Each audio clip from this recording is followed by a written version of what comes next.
unload it. Stevie, do some jumping jacks. Okay, so I'll hit the cycle start, and this says load part.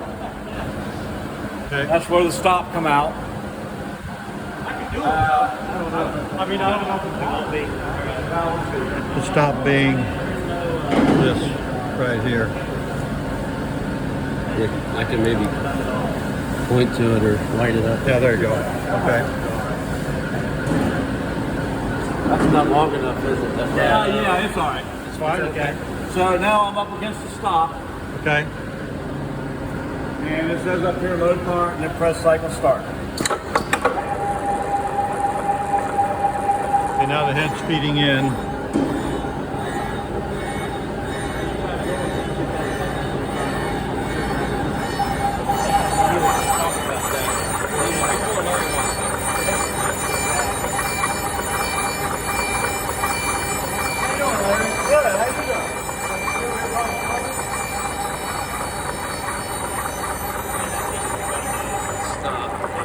So the head's backing back out.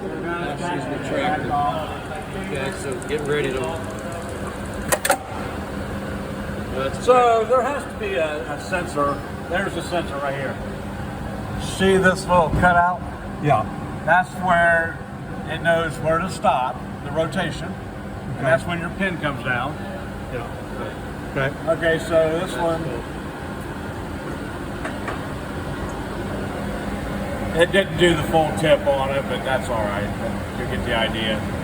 So then we would run that through again. Yeah, I would run that again to Okay. full tip. I could do that. So we unload the part.